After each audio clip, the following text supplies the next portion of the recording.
মানুষের সামনে উপস্থাপনা করা হচ্ছে।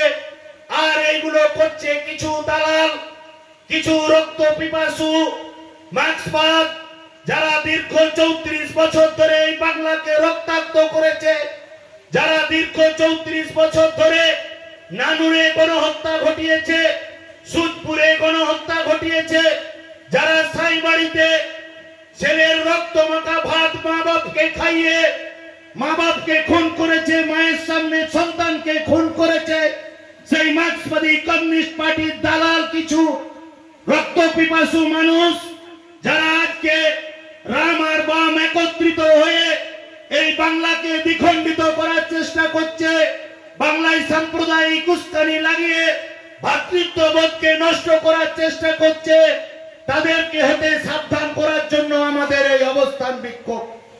আমি মনে করিয়ে দিতে চাই যে কিছুদিন আগে উত্তরপ্রদেশে ডাবল ইঞ্জিন সরকার, উত্তরপ্রদেশে কেন্দ্রে বিজেপি সরকার, উত্তরপ্রদেশে যোগী আদিত্যনাথের সরকার, আমরা দেখেছি কিভাবে বিজেপি নেতাদের ছেলেরা হাতরসে মনীষা বাল্মীকি বলে একটি গরিব দুঃখীর মেয়ে গরুর জন্য ঘাস কাটতে গিয়েছিল, রাস্তা থেকে তুলে নিয়ে গিয়ে বিজেপি নেতাদের ছেলেরা কিভাবে ধর্ষণ করে তাকে পোড়ো বাড়িতে নিয়ে গিয়ে খুন করেছিল, তার সমস্ত যৌনাঙ্গ থেকে, তার গোপনাঙ্গ থেকে, জিভ থেকে, পাঁজর থেকে ভেঙে দিয়েছিল, কিভাবে নৃশংসতার সঙ্গে সেই বোনকে খুন করা হয়েছিল তা আমরা দেখেছি।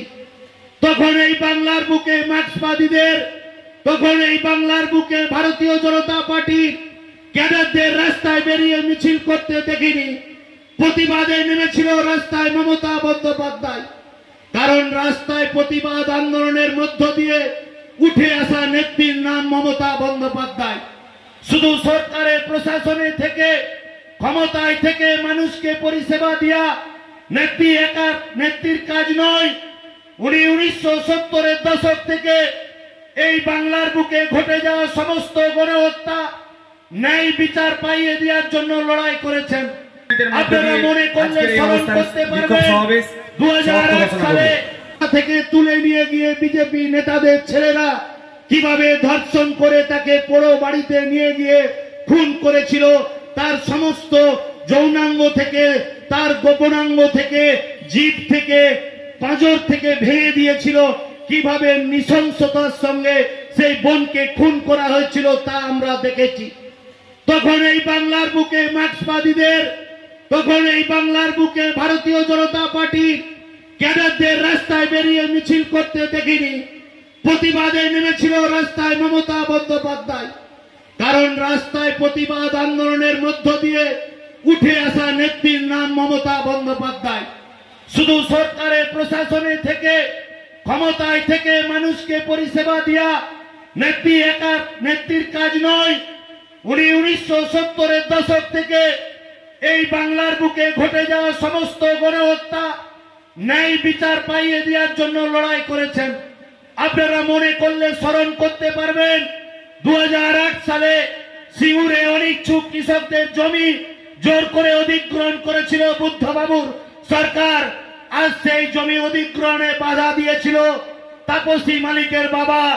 তাই সুহিত দত্ত, দেবু মালিকের মতো সিপিএম এর হারমাদরা, দেবু মালিক, সুহিত দত্তরা তাপসী মালিককে ধর্ষণ করে, খুন করে, পেট্রোল দিয়ে পুড়িয়ে অর্ধনগ্ন অবস্থায় দগ্ধ দেহটাকে মাটিতে পুঁতে দিয়েছিল। আমরা ভুলিনি কমরেড সেদিনকার কথা। সেই বিচার দেওয়া হয়েছিল সিবিআই এর হাতে। আজও পর্যন্ত বিচার হয়নি। আজও পর্যন্ত দোষীরা দোষী সাব্যস্ত হয়ে তাদের আমরা ফাঁসি পেতে দেখিনি। আমরা তাই দাবি জানাই, আজকের এই অবস্থান বিক্ষোভ থেকে আদালত নির্দেশ দিয়েছে, সিবিআই বিচারাধীন অবস্থায় রয়েছে, এটা একটা তদন্ত চলছে, কিন্তু ডেডলাইন রবিবার আজকে ছিল তার বিচার, দোষীদের খুঁজে বের করার শেষ দিন। আমরা সিবিআই এর কাছে দাবি জানাবো, মহামান্য আদালতকে স্মরণ করিয়ে দিতে চাই যে আর 911টা কেসের মতো এই বোনটির মৃতদেহ নিয়ে যেন ভারতীয় জনতা পার্টি আর মার্ক্সবাদী পার্টি যৌথভাবে বাংলায় কোন রকম ভাবে প্ররোচনা ছড়িয়ে বাংলার মাটিকে উত্তপ্ত করার সুযোগ না পায়, আপনারা অবিলম্বে দোষীদের খুঁজে বের করুন এবং বিচার করে দ্রুত বিচার শেষ করে তাদের ফাঁসির দাবি জানাই।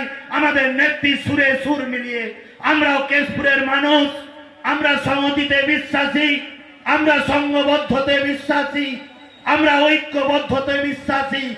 আমরা মনে করি অহিংসার পথ ধরে যে আন্দোলন নেত্রী পথে নেমে দেখিয়েছে, 34 বছরের জগদ্দল পাথরটা যারা নেতায়ে মানুষের উপর গুলি চালিয়ে খুন করেছে, যারা নেতায়ে মা বোনেদের দিয়ে সারা রাত কাটে পাত, তাদের নিজেদের মনোরঞ্জনে ব্যবহার করত, রুটি শেখাতো যে হারমাদ ক্যাম্পে যে রুটি না করলে যাদের উপর প্রাসবিক অত্যাচার করত, সেই জায়গা থেকে বাংলার মা বোনেদের মুক্ত করেছে জননেত্রী মমতা বন্দ্যোপাধ্যায়।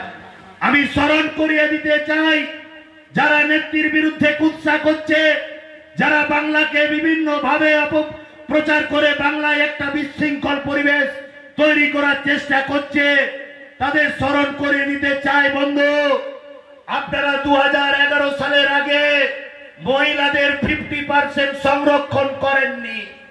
আপনারা 2011 সালের পূর্বে কন্যাশ্রীর মতো মহিলাদের সুরক্ষার প্রকল্প চালু করতে পারেননি। কেন্দ্রে 10 বছরের দুপায়ের সরকার, আর এই নতুন 2024 সালে এক পায়ে সরকার দাঁড়িয়ে আছে, কোনদিন সাহস দেখায়নি বাংলার এই প্রকল্পগুলোকে সারা ভারতবর্ষে ছড়িয়ে দিতে। রূপশ্রীর মতো প্রকল্প